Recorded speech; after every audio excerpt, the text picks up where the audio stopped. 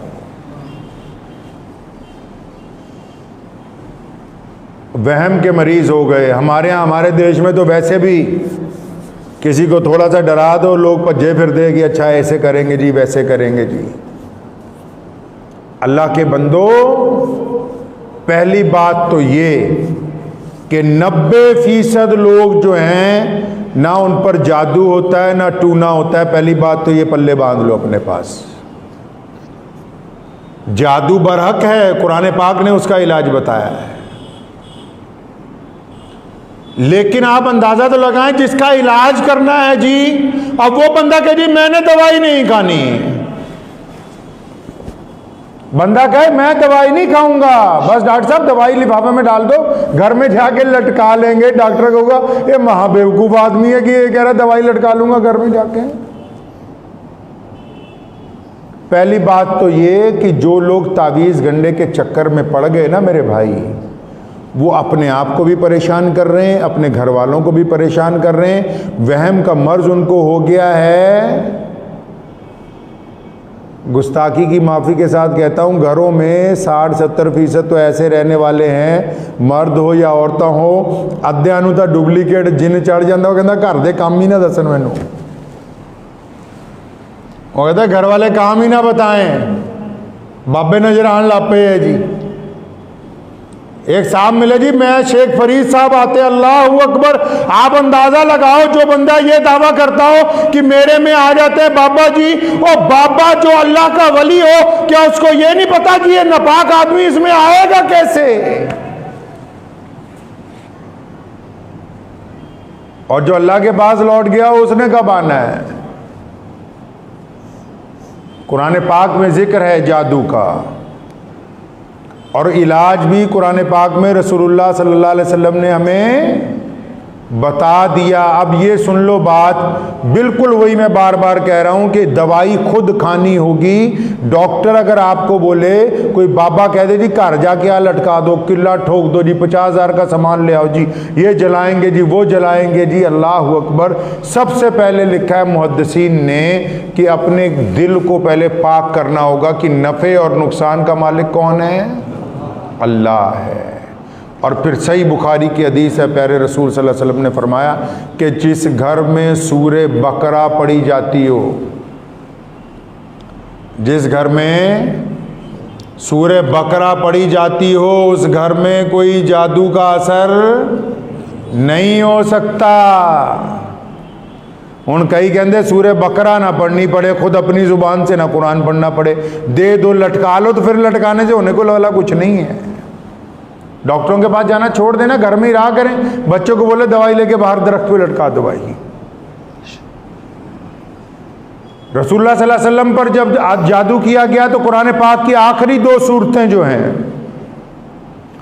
آخری 2 صورتیں جو ہیں وہ نازل ہی اسی لیے ہوئی. آپ پڑھیے، آپ کا مسئلہ حل ہے.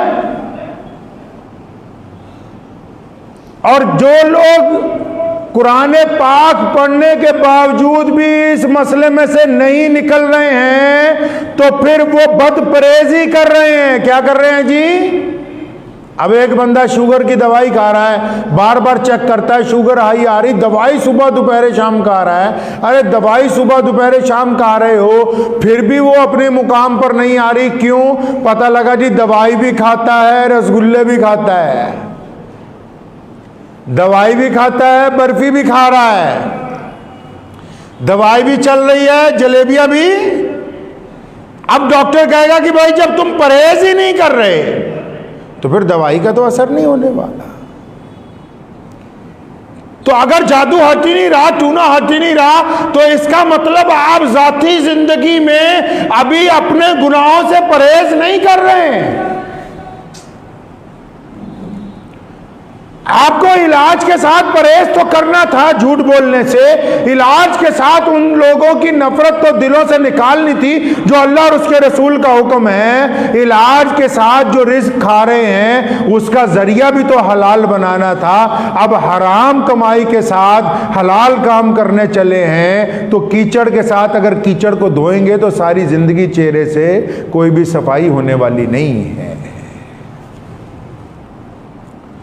اگر یہ آیتیں اثر نہیں کر رہی تو اس کا مطلب مریض پرہیزی کر رہا ہے۔ مریض اپنے پاس سے قرآن پاک کی آیتیں زبان سے نہیں پڑھتا، اور پڑھتا ہے تو پھر اس کے کارنامے اتنے ناپاک ہیں کہ ان آیات کا اثر نہیں ہو رہا، ورنہ اگر ان آیات کو کسی پہاڑ پر نازل کر دیا جائے تو وہ ریزہ ریزہ ہو جائے، ان میں اتنی اللہ نے طاقت رکھی ہوئی، اس کا اثر نہیں ہو رہا۔ اب کئی غیر مسلم دوست پوچھتے ہیں کہ جی ہم تو قرآن شریف پڑھتے نہیں، ہمیں پڑھنا نہیں آتا، ہم جادو ٹونے کے اندر پھنس گئے ہیں۔ ان کو بھی اپنا پرہیز کرنا ہوگا۔ پہلی بات، اگر وہ اس نیت کے ساتھ لگے ہوئے ہیں کہ فلاں کا نقصان ہو جائے، یاد رکھو جو دو گے وہ واپس آنا ہے۔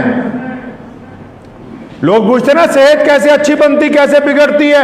اگر آپ طب نبوی میں پڑھاؤ گے بہت خوبصورت سا چھوٹا سا اصول لکھا ہے کہ جو کھاؤ گے وہی نکلے گا، جو کھاؤ گے وہی بنے گا۔ جتنا گڑ ڈالو گے اتنا ہی میٹھا ہوگا نا جی۔ نیکی کرو گے نیکی واپس آئے گی، گناہ کرو گے گناہ واپس آئے گا، دھوکہ کرو گے دھوکہ واپس آئے گا، بے ایمانی کرو گے بے ایمانی لوٹ کر واپس آئے گی۔ اب اگر کوئی ایسے لوگ ہیں جو مسلمان بھی نہیں ہیں اور تعویذ گنڈوں کے چکر میں پھنس گئے، اگر وہ لوگوں کا برا چاہتے تو ان کا برا ہوگا، اچھا نہیں ہو سکتا ہے۔ کیسے نکلا جائے گا اس چکر میں سے؟ سب سے پہلے فرمایا اس من کو پاک کرنا ہے، اسے پاک کرنا ہے۔ آپ مسلمان ہیں یا نہیں ہیں، اس دل کو پہلے آپ کو پاک کرنا ہوگا۔ اس دل میں سے لوگوں کی برائی اور حرام لقمے سے توبہ کرنی ہوگی۔ آپ جب پرہیز کریں گے رسول اللہ صلی اللہ علیہ وسلم کے حکم کے مطابق، پھر بابیانہ کاروبار بند ہو جانا ہے۔ اور باپوں کے پاس تو آج کل اللہ معاف فرمائے لوگوں کی عزتیں محفوظ نہیں ہیں، لوگوں کی عزتیں محفوظ نہیں۔ انسانیت کے ساتھ وہ کھلواڑ مذہب کے نام پہ، کہا نا عروج سے بحر و بر نہ ہوگی کبھی حیات منافقانہ، زبان پہ اسلام کا وظیفہ مگر خیالات کافرانہ۔ اس لیے اپنی زندگی کے اندر اس بات کو نوٹ کر لیں۔ کوئی بندہ آپ کو کہہ دیتا ہے میرے پہ جادو ہو گیا جی، میرے پہ ٹونا ہو گیا، بھی اس کو اور ہوا مت دیں، اس کو ڈرائیں نہیں۔ شریعت نے کہا ہے کہ آپ لوگوں کو ڈرائیں نہیں، محمد رسول اللہ کا حکم ہے لوگوں کو ڈراؤ نہیں، ان کو حوصلہ دو۔ اگر اس کے ساتھ پریشانی ہے اسے سمجھاؤ، اگر زیادہ پریشانی اس کو بولو صدقہ کرے اللہ کے راستے میں، زیادہ پریشانی اس کو بولو رات کو لیٹ کے اطمینان سے سوچے کوئی ایسا بندہ ہوگا۔ اگر کسی کی اولاد ہو ہی نہیں رہی، ڈاکٹر کہتے ہیں ساری رپورٹیں اوکے ہیں اور بابے بھی فیل ہو گئے، تو اطمینان سے رات کو لیٹ کر سوچے کہ پچھلی زندگی میں کسی ایسے کا دل دکھایا تھا جو آج بھی تو بے خبر ہو گیا اور وہ خبردار ہے، تو بھول چکا ہے، وہ آج بھی تجھے بد دعائیں دے رہا ہے۔ اس غریب کے ساتھ جو زیادتی کی گئی ہے، اس کے ساتھ جو ظلم کیا گیا ہے، جب تک حقوق العباد کی معافی نہیں ہوگی راستہ کھلنے والا نہیں ہے۔ یہ دعائیں یہاں سے جاتی ہیں، اور غریب کی کسی کی آہ ہوتی ہے، کسی غریب کی مزدوری ماری ہوئی ہوتی ہے، کسی کے ساتھ ٹھگی ماری ہوئی ہوتی ہے، کسی کی ماں بہن کے ساتھ زیادتی کی ہوتی ہے، کسی کا ناجائز دل دکھایا ہوتا ہے، کسی کو بلا وجہ گالی دی ہوتی ہے، ادھر سے پوری طاقت سے دعائیں جاتی ہیں، اور بڑے بڑے ولی جو سچے ولی ہیں اللہ کے، جب وہ بھی دعائیں کرتی تو درمیان میں اس مظلوم کی آ کے ان دعاؤں کو روک دیتی، وہ تو عرش تک پہنچتی ہی نہیں ہے۔ توبہ، ان تمام مسائل کا حل ہے توبہ۔ مفتی رشید احمد صاحب لدھیانوی، مفتی اعظم قدس رحمۃ اللہ علیہ فرمایا کرتے تھے، استغفار، سب سے زیادہ استغفار، بار بار توبہ۔ سنیں، جادو ٹونے میں ساری پھنسے ہوئے ہیں، مسلمان ہو یا غیر مسلم۔ جو مسلمان ہے 24 گھنٹے استغفار پڑھیں، اور جو غیر مسلم ہے اس چکر میں پھنس گئے 24 گھنٹے یہ سوچے کہ ربا کس بندے کا میں نے برا کیا تھا، مجھے اس سے معافی کی توفیق عطا فرما۔ خدا کی قسم آپ توبہ کرتے چلے جائیں گے، آپ کی توبہ قبول ہوتی چلی جائے گی، بیماریاں آپ سے دور بھاگتی جائیں گی۔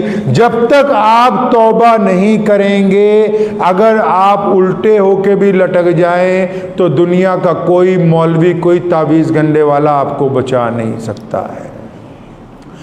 یہ سب وہم اپنے دل سے نکال دیں، فلاں فلاں کچھ کر دے گا۔ اگر ہمارا معاملہ اللہ کے ساتھ ٹھیک ہے، کس کے ساتھ ٹھیک ہے جی؟ ہمارا معاملہ اگر اللہ کے ساتھ ٹھیک ہے تو دنیا کی کوئی طاقت آپ کو نقصان نہیں پہنچا سکتی۔ المبارک کا آج پہلا جمعہ ہے۔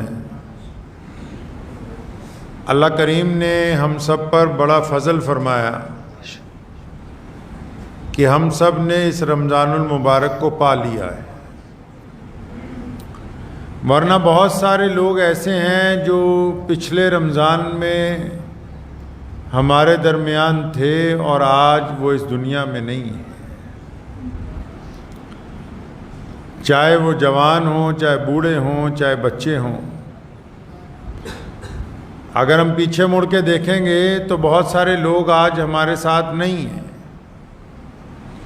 تو اللہ کا ہم پہ یہ کرم ہوا کہ اللہ تعالیٰ نے ایک بار پھر ہمیں رمضان المبارک پا لینے کا موقع عطا فرمایا۔ دو چیزوں کا رشتہ بڑا گہرا ہے اسلام میں۔ جوڑیاں ہوتی ہیں نا، دوستوں میں بھی جوڑیاں ہوتی ہیں، میاں بیوی کی بھی جوڑی ہوتی ہے، کاروباری لوگوں کی جوڑیاں ہوتی ہیں، دیندار لوگوں کی جوڑیاں ہوتی ہیں۔ اسلام میں بھی دو چیزوں کا رشتہ بڑا مضبوط ہے، ایک رمضان کا اور دوسرا رمضان کے ساتھ قرآن کا۔ کیونکہ رمضان المبارک جو ہے یہ نزول قرآن کا مہینہ ہے۔ اللہ تبارک و تعالیٰ نے اس مقدس مہینے میں قرآن پاک کو نازل فرمایا۔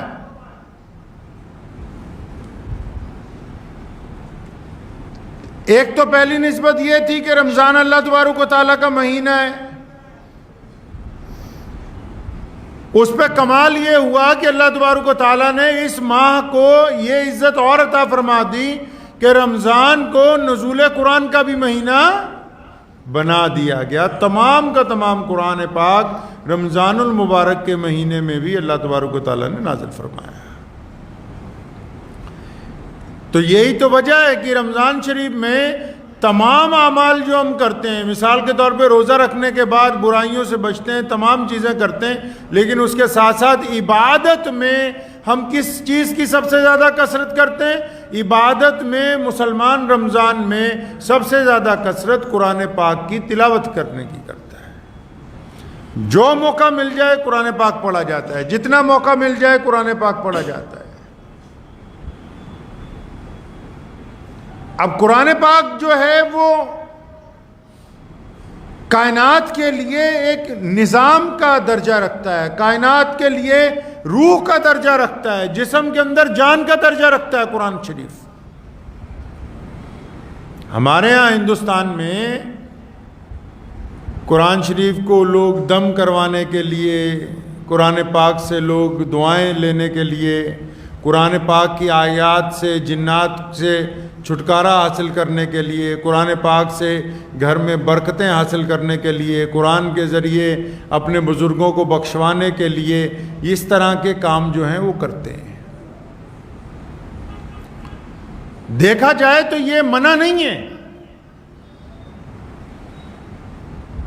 یہ بات جو ہے اس کو خارج نہیں کیا جا سکتا کہ قرآن جس گھر میں پڑھا جائے وہاں اللہ تبارک و تعالیٰ کی رحمت نازل نہیں ہوگی کیونکہ قرآن وہاں پڑھا جا رہا ہے.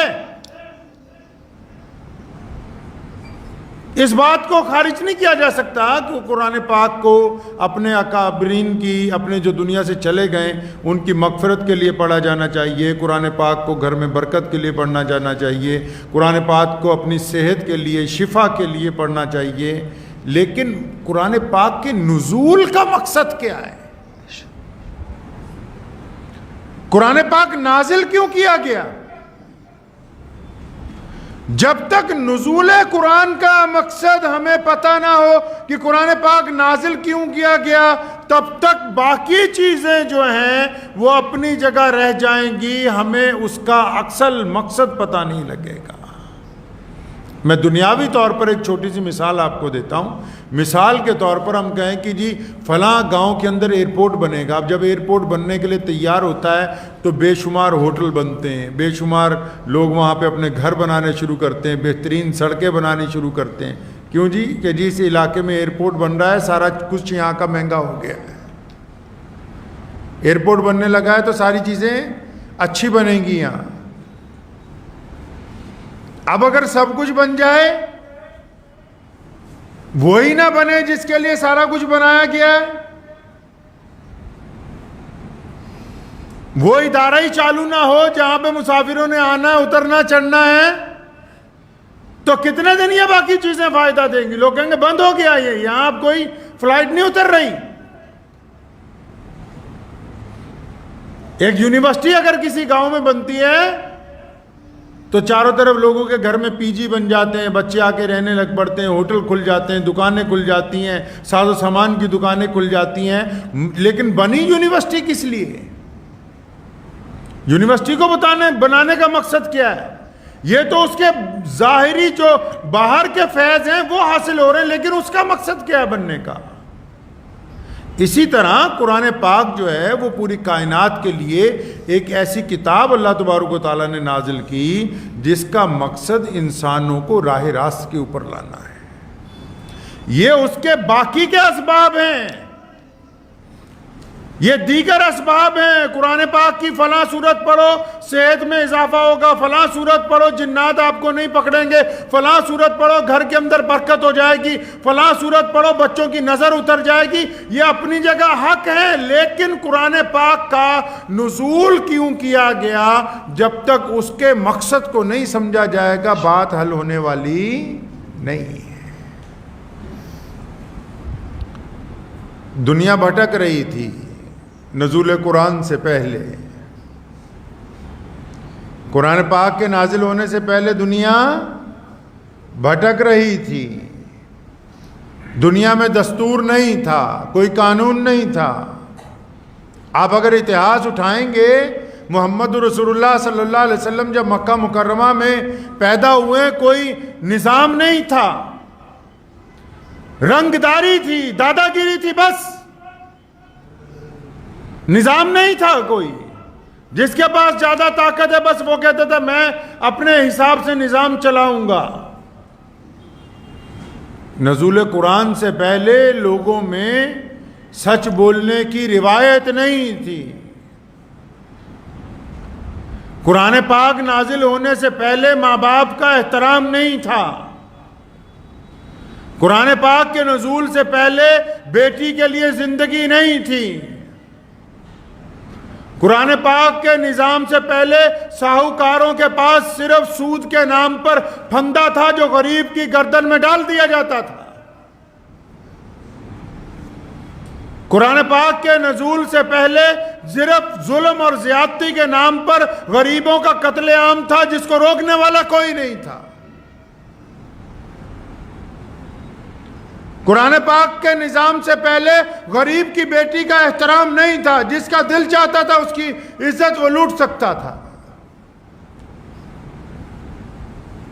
آج کے لوگوں نے کیا سمجھا کہ قرآن صرف برکتیں دینے اور برکتیں دلوانے کے لیے نازل ہوا، قرآن صرف مردے بخشوانے کے لیے نازل ہوا. ایسا نہیں ہے. قرآن نے انسانیت کو زندگی عطا کی ہے. قرآن کے نزول سے پہلے انسانیت سسک رہی تھی، انسانیت مر رہی تھی، بیٹیوں کا احترام نہیں تھا. قرآن پاک کا جب نزول ہوا ہے تو زندگی کی روش بدل گئی. اللہ تبارک و تعالیٰ نے ہر خاص اور عام کو اس کتاب کے ذریعے عزتیں عطا فرمائی ہیں.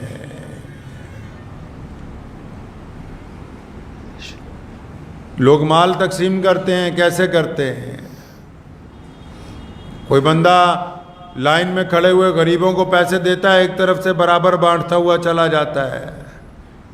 اسلام نے نظام بنایا، اسلام نے کہا کہ معاشرے میں جو زیادہ غریب ہے اس کو زیادہ دیں گے تاکہ پہلے اس کو برابر کر دیا جائے. قرآن پاک نے یہ اسلوب طے کیے ہیں زندگی کے.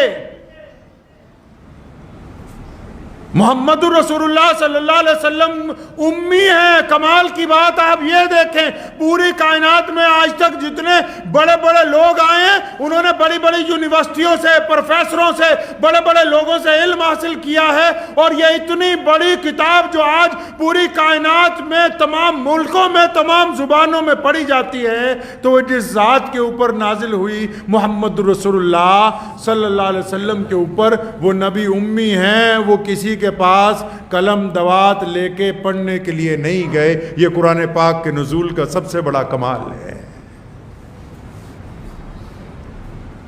نبی علیہ الصلوۃ والسلام کا کوئی استاد نہیں ہے. حضور نبی علیہ الصلوۃ والسلام کسی مدرسے میں کسی کے پاس پڑھنے نہیں گئے. اللہ تبارک و تعالیٰ نے اپنے نبی کو خود علم عطا فرمایا اور پھر ایسی کتاب عطا کی، ایسی کتاب عطا کی کہ 1450 سال میں اس کتاب کے اوپر اب تک کئی لاکھ کتابیں، اگر میں کہوں یہ لفظ بھی کم ہوگا، 1450 سال میں اب تک کئی لاکھ کتابیں اس قرآن پاک کو سمجھنے کے لیے، اس قرآن پاک کو دیکھنے کے لیے، اس کے رموز کو سمجھنے کے لیے، اس کی باتوں کو سمجھنے کے لیے، اس کے کلام کو سمجھانے کے لیے اب تک لکھی جا چکی ہیں. لیکن ابھی تک پیاس بجھی نہیں ہے. قرآن پاک کا کمال یہ ہے کہ قرآن جب کوئی پڑھتا ہے، اگر کوئی دشمن بھی پڑھتا ہے وہ دوست بن جاتا ہے. اب تک کی تاریخ دنیا کی کہتی ہے قرآن پاک کو جن دشمنوں نے بھی پڑھا وہ دوستی پر مجبور ہو گئے. جنہوں نے یہ سمجھ کے قرآن کو پڑھا کہ نعوذ باللہ قرآن آتنک کی بات کرتا ہے، جنہوں نے یہ سمجھ کے پڑھا کہ قرآن نے کسی کو مارنے کی بات کی، اور تو جب انہوں نے قرآن پڑھا تو ان کو یہ بات سمجھ آ گئی کہ قرآن آتنکواد کو ختم کرنے کی بات کر رہا ہے. قرآن ظلم و ستم زیادتی کی مخالفت کی بات کرتا ہے. آج مسلمانوں نے قرآن پاک پڑھنا چھوڑ دیا. آپ بھی اگر آج بھی قرآن شریف اٹھا لیں گے، ابھی اگر آپ ترجمے کے لے کے اور تفسیر لے کے قرآن پاک پڑھیں گے تو میرا یہ ذاتی تجربہ ہے اور میں آپ کو دعوے کے ساتھ یہ بات کہتا ہوں کہ جب آپ قرآن پاک پڑھنا شروع کریں گے پہلے پارہ سے تو آپ کو کچھ دنوں میں، کچھ گھنٹوں میں، جو بھی آپ کی پڑھنے کی رفتار ہے، آپ کو یہ محسوس ہوگا کہ یہ کتاب آج نازل ہوئی ہے. یہ قرآن پاک کا کمال ہے. ایسا لگے گا آپ کو کہ یہ کتاب آج نازل ہوئی ہے اور میرے لیے اللہ تعالیٰ مجھ سے بات کر رہے ہیں. آپ پڑھیں تو صحیح کبھی. آپ کو ایسا محسوس ہوگا کہ قرآن آج نازل ہوا، ابھی نازل ہوا، اور ایسا آپ کو لگے گا کہ قرآن پاک آپ سے باتیں کر رہا ہے. وہ آپ کے دل کی باتوں کو جانتا ہے، وہ آپ کی نبض کو پہچانتا ہے، وہ آپ کی تکلیف کو محسوس کرتا ہے، وہ اس کے پاس اس کا حل موجود ہے. لیکن یہ بدقسمت قوم پڑھنے کے لیے تیار نہیں ہے. جن کے پاس ایسا نظام قرآن پاک کی شکل کے اندر موجود ہو جو گرتے ہوئے بندے کو اٹھا کے کھڑا کر دے، جو برباد کاروبار کو بلندیوں پر لے کے چلا جائے، جو گھر کے اندر فتنوں و فساد کو محبتوں کے اندر تبدیل کر دے، جو معاشرے کی گندگی کو بالکل پاکی کے اندر تبدیل کر دے، جن کے پاس ایسی بہترین کتاب ہو وہ پڑھنے کے لیے تیار نہ ہو، تو اس سے بڑی افسوس کی بات اور کیا ہو سکتی ہے؟ میں نے رمضان سے پہلے جمعے میں کہا تھا کہ جو لوگ 3 دن کی 10 دن کی تراویحاں کروا رہے ہیں، اللہ کا شکر ہے کہ پورے ملک سے بڑے لوگوں کے فون آئے، بہت سارے لوگوں کو اللہ تبارک و تعالیٰ نے دل میں بات ڈالی کہ نہیں ہم سارا رمضان سنیں، تو کچھ ایسوں کے بھی آئے کہ یہ مسئلہ کہاں پہ لکھا ہوا ہے۔ تو میں نے ان سے پوچھا کہ یہ جو تم نے روایتیں بنائی یہ کہاں پر لکھی ہیں؟ یہ جو تم دین گھڑ رہے ہو اپنے پاس سے بیٹھ کے، یہ کس کتاب میں لکھا ہے؟ چوری بھی ہے، اوپر سے سینہ زوری بھی ہے، مسلمانوں کی جیبوں پہ ڈاکہ بھی ڈال رہے ہو، اوپر سے سینہ زوری بھی کر رہے ہو، قوم کو گمراہ بھی کر رہے ہو، اوپر سے اپنی غلطی ماننے کے لیے بھی تیار نہیں ہیں۔ ایسے ہی لوگوں کے لیے کہا گیا، اللہ کے نبی حضرت محمد رسول اللہ صلی اللہ علیہ وسلم کہیں ٹہل رہے تھے تو کچھ کبوتر گندگی کھا رہے تھے، ان کے پروں پہ قرآن لکھا تھا، صحابہ کرام دیکھے تو تڑپ گئے، اللہ کے نبی علیہ السلام کو فرمایا یا رسول اللہ ان پرندوں کو دیکھیں یہ گندی چیز کھا رہے ہیں، ان کے پروں پہ قرآن لکھا ہے۔ فرمایا نہیں، یہ تمہیں دکھانے کے لیے ہے کہ ایک وقت ایسا آئے گا ایسے لوگ بھی ممبروں کے اوپر بیٹھیں گے جن کے اندر گندگی ہوگی اور یہ گند کھاتے ہوں گے، لیکن لوگوں کو یہ کہتے ہوں گے کہ ہم قرآن کی بات کر رہے ہیں تمہارے ساتھ۔ عروج سے بحر و بر نہ ہوگی کبھی حیات منافقانہ۔ علامہ عامر عثمانی نے کہا نا، عروج سے بحر و بر نہ ہوگی کبھی حیات منافقانہ، زباں پہ اسلام کا وظیفہ مگر خیالات کافرانہ، ہماری ذلت کی انتہا کیا، ہماری پستی کا کیا ٹھکانہ، گناہ تو پھر گناہ ٹھہرے، عبادتیں بھی مجرمانہ۔ نعرہ تکبیر، نعرہ تکبیر، ختم نبوت، ختم نبوت، نعرہ تکبیر۔ قرآن پاک ہم سے چاہتا ہے کہ ہم قرآن پاک سے گفتگو کریں، ہم باتیں کریں اپنے رب کے ساتھ قرآن پاک کے ذریعے، ہم جا کے اپنی بیماری کا، اپنی تکلیف کا، اپنے غم کا مداوع اللہ کے قرآن پاک سے کروائیں، جا کے پوچھیں، قرآن کھول کے پڑھیں کہ ہمیں کیا تکلیف ہے، اللہ کیا چاہتے ہیں۔ یہ تمہیں کس نے سمجھایا کہ گھر میں کوئی مولوی آ کے صرف دعا کر جائے اور گھر والے نماز ہی نہ پڑھتے ہوں؟ مولوی آوے دعا کر جائے گھر والے نماز نہ پڑھن تو یہ دعائیں قبول ہوں گی؟ وہ دعائیں قبول نہیں ہو سکتی ہیں۔ پیچھے پلٹ کے دیکھیں، 1450 سال میں ہم جو یہاں تک پہنچے ہیں قرآن پاک کا کمال ہے۔ یہ کئی لوگ سارا دن مسلمانوں کو ڈراتے ہیں، اپنے ہی لوگ یہ کہتے ہیں کہ ہم بہت گنہگار ہیں، ہم بڑے بددیانت ہو گئے۔ ہم نے یہ آج بھی کائنات کے اندر جتنی اقوام ہیں ان میں سب سے خوبصورت اگر کوئی قوم موجود ہے جس نے اللہ اور اس کے رسول صلی اللہ علیہ وسلم کے پیغام کو سمجھا ہے، اللہ اور اس کے رسول صلی اللہ علیہ وسلم سے محبت کا اعلان کیا، اللہ اور اس کے رسول صلی اللہ علیہ وسلم سے محبت کا ثبوت دیا، تو وہ کلمہ لا الہ الا اللہ محمد رسول اللہ پڑھنے والے مسلمان ہیں۔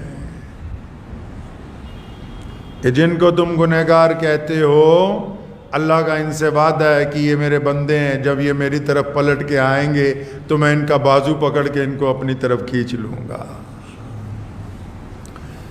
آئی کائنات میں میں یہ نہیں کہتا کہ کون اچھا ہے کون برا ہے، میں لیکن یہ ضرور کہتا ہوں کہ جو بھی لوگ جن کو اللہ اور اس کے رسول کا ڈر دل کے اندر ہے، اگر وہ کوئی بددیانتی کرتے تو ان کا دل بار بار گواہی دیتا ہے کہ یہ کام تم نے غلط کیا ہے۔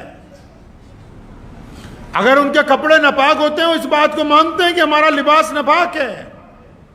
اگر ان کی جیب میں ایک طرف سود کے پیسے ہیں تو وہ کسی مدرسے مسجد میں دینے سے رک جاتے ہیں کہ یہ حرام کا مال ہے۔ وہ روزہ رکھنے کے بعد دوسروں کی بیٹی کو دیکھ کے اپنی آنکھیں جھکا لیتے ہیں، یہ اللہ کے محبوب بندے ہیں۔ جو روزہ رکھنے کے بعد کسی پر ناراض نہیں ہوتے، اللہ کی رضا کے لیے دوسرے کی غلطی کو معاف کرتے ہیں، یہ اللہ کے پسندیدہ لوگ ہیں۔ اللہ تبارک و تعالیٰ نے ان کو نوازا ہے، بہترین اللہ تبارک و تعالیٰ نے اپنا مہینہ عطا کیا، اور اس مہینے میں کمال یہ ہے کہ سارا دن ادھر ادھر بھٹکنے والے لوگ، سارا سال ادھر ادھر بھٹکنے والے لوگ کثرت کے ساتھ اپنے رب کی طرف پلٹ آتے ہیں، رات کو مسجدیں نمازیوں سے پر ہو جاتی ہیں۔ تو اس کو یہ سمجھنا چاہیے کہ اللہ کی رحمت ان لوگوں کے ساتھ موجود ہے۔ انہیں یہ سمجھانے کی بات ہے کہ رمضان کے بعد بھی رمضان کے ماحول کو قائم رکھنا ہے۔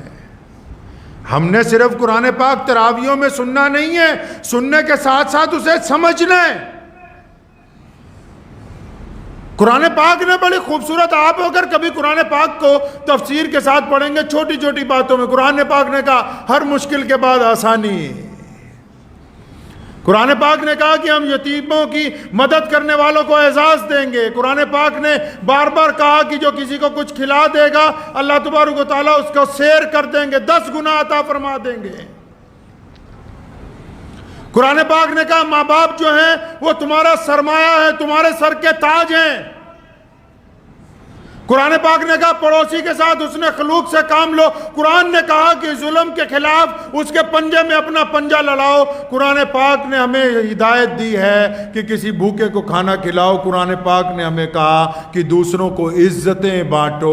ہم سمجھتے ہیں کہ صرف قرآن پاک مردے بخشوانے کے لیے ہے، ایسا نہیں ہے۔ جب آپ قرآن پڑھیں گے قرآن آپ کو کہے گا کہ عبد الرحمن یار آج کے بعد کسی کی برائی نہیں کرنی ہے۔ قرآن آپ سے کہے گا کہ جنید دیکھو آج کے بعد کسی کے دل کو نہیں دکھانا ہے۔ قرآن پاک آپ سے گفتگو کرے گا کہ سنو عثمان آج کے بعد اپنے والدین کی نافرمانی نہیں کرنی ہے۔ قرآن پاک آپ کو سمجھائے گا کہ دیکھو اگر کامیاب ہونا ہے تو محمد رسول اللہ صلی اللہ علیہ وسلم کی رسی پکڑ لو، محمد رسول اللہ کی پیروی کر لو، اور جس نے ان کی پیروی کر لی وہ ناکام نہیں ہو سکتا ہے۔ قرآن پاک اس لیے پوری دنیا میں تھوڑی مشہور ہے کہ 217 زبانوں میں اس کا ترجمہ ہو چکا ہے۔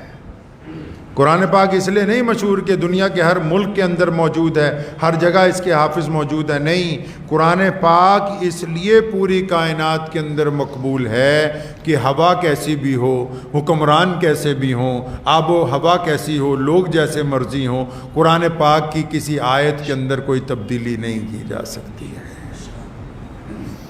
قرآن پاک کو پڑھنے میں تبدیلی نہیں کی جا سکتی ہے۔ یہ رمضان کا مقدس مہینہ ہے، قرآن کے ساتھ محبت کریں۔ قرآن پاک آپ سے حدیث پاک میں آتا ہے، میں صرف اب ان کی بات ہی اگر کر لوں کہ جن کو ترجمہ پڑھنا ہی نہیں آتا، صرف ناظرہ ہی پڑھتے ہیں۔ حدیث شریف میں آتا ہے بندہ جب مر جاتا ہے قبر کے اندر جاتا ہے، حساب کتاب ہونے لگتا ہے، فرشتے آتے ہیں جو سختی کرنا چاہتے ہیں، اور جو بندہ قرآن پڑھنے والا ہوتا ہے قرآن پاک سامنے آ کے کھڑا ہو جاتا ہے، رک جاؤ یہ بندہ مجھے پڑھتا تھا، میں نہیں اس کے ساتھ تمہیں ٹکرنے دوں گا۔ اپنے پڑھنے والے کی حفاظت قرآن پاک قبر کے اندر کرتا ہے، میدان حشر میں اللہ تبارک و تعالیٰ کے حضور سفارش کرے گا، نبی علیہ الصلوۃ والسلام کی بارگاہ میں گواہ بن کے کھڑا ہوگا۔ قرآن پاک کو اپنا ساتھی بنائیں، یہ اللہ تبارک و تعالیٰ کی وہ مقدس کتاب ہے کہ جس نے اسے اپنایا ہے وہ اسے پھر چھوڑ نہیں سکا، اور جو قرآن پاک کا ہو گیا اللہ تبارک و تعالیٰ کی تمام مدد اس کے لیے ہو گئی۔ آپ تاریخ اٹھا لیں قرآن شریف کی، جتنے بڑے بڑے غیر مسلم فلاسفر ہیں یا بڑے بڑے لکھنے والے ہیں، پی ایچ ڈی اسکالرس ہیں، جنہوں نے اس نیت سے قرآن پاک کو پڑھا کہ نعوذ باللہ قرآن پاک میں جہاد کا ذکر ہے، قرآن پاک کسی کو مارنے کی بات کرتا ہے، ان کو مجبوراً قرآن پاک پڑھنے کے بعد یہ اپنی زبان سے کہنا پڑا کہ دنیا میں اگر آتنکواد کے خلاف کوئی کتاب سیدھے طور پر بولتی ہے تو وہ قرآن پاک ہے۔ قرآن شریف کی اگر میں صفات گنانے لگوں گا تو ساری زندگی گزر جائے گی، مکمل نہیں ہوں گی، لیکن میں صرف ان کی بات کرتا ہوں جنہوں نے قرآن شریف کو پڑھا اس نیت سے کہ نعوذ باللہ اس کی مخالفت کرنی ہے، ان کو قرآن سے دوستی کرنی پڑی ہے۔ مجھے ایک صاحب نے پوچھا، وقت بھی ہو گیا لیکن مختصر سی ایک بات آپ کو بڑی قیمتی بتاؤں. مجھے ایک صاحب نے پوچھا کہ کیا قرآن شریف میں، غیر مسلم دوست تھے، کہ قرآن شریف میں طلاق کا ذکر ہے؟ میں نے کہا بالکل ہے. تو انہوں نے کہا کہ جو ہمارے مذہب کی مقدس کتابیں ہیں ان میں نہیں ہیں. تو میں نے کہا اللہ تبارک و تعالیٰ نے قرآن پاک میں جو طلاق کا ذکر کیا، طلاق کا حکم دیا، اسلام نے طلاق کو بھی رحمت بنا کر ڈالا ہے. اس میں کیا بنا کے ڈالا جی؟ تم مانتے ہو کہ محلے میں لڑکا بڑا بدماش ہے، شرابی ہے، یہ ہے وہ ہے، لڑکی پھنس گئی، لڑکی پھنس گئی، آپ مانتے ہیں اس بات کو؟ دنیا کے باقی قانون کہتے ہیں کہ نہیں، شادی ہو گئی اب تو دونوں جو قیامت تک اکٹھے ہی رہیں گے، جنازہ ہی اٹھے گا. اسلام نے کہا نہیں، اگر شادی ہو گئی، غلط ہو گئی، لڑکا بہت دکھی ہے، لڑکی بہت دکھی ہے، تو کیا ان کو موقع نہیں دینا چاہیے کہ نئی زندگی شروع کر لیں؟ تو امید ہے شاہی امام پنجاب مولانا عثمان لدھیانوی صاحب کا یہ بیان آپ کو بہت زیادہ پسند آیا ہوگا. بیان پسند آیا ہو تو ویڈیو کو لائک، شیئر اور چینل کو سبسکرائب کرنا بالکل نہ بھولیے گا. چلیے ملتے ہیں کسی اور ویڈیو میں. والسلام علیکم ورحمۃ اللہ وبرکاتہ.